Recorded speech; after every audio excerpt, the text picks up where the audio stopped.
consultant clinical scientist and I work at the Manchester University Hospitals. I'm also a MIMIT site miner. I am employed by MIMIT in order to be able to be at the coalface, if you like, in the hospital, in order to meet with clinicians, nurses, any other healthcare professional who actually have unmet clinical needs.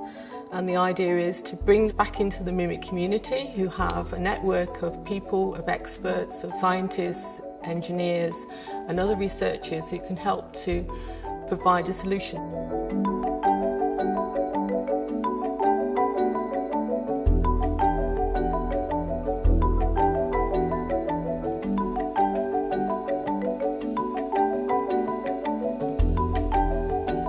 One of the things that struck me over the years is the importance of diagnosing sepsis early, starting early treatment, and also being able to adjust and modify treatment minute by minute and hour by hour to produce the best outcomes. At the moment, the diagnostic tests we have for sepsis are relatively poor. They're not very sensitive and not very specific, and frequent blood sampling causes problems because it requires laboratory samples to be taken from the patient, transported to the laboratory, and several hours later a result is produced and transmitted to the bedside where we can act on the result and amend treatment accordingly. If we can measure the levels of particular chemicals in that exhaled breath, that gives us the possibility of having a minute-to-minute, breath-by-breath measurement of these chemicals which are produced in different concentrations with deranged metabolism.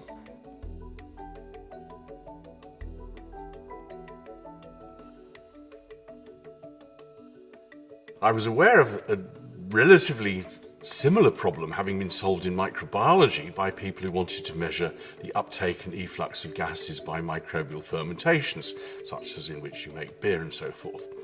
And there was a company called Hayden who made an instrument called a mass spectrometer.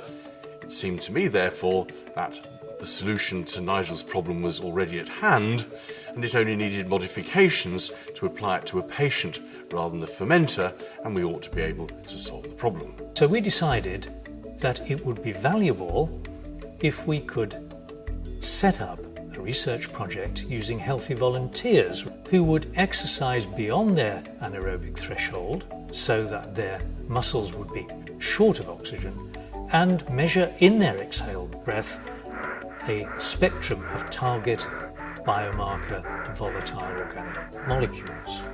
Early results have been very promising. We've been able to measure breath-by-breath concentrations of several candidate biomarker molecules over a period of time during the process from the start of exercise through to extreme exercise, and we have seen some significant changes.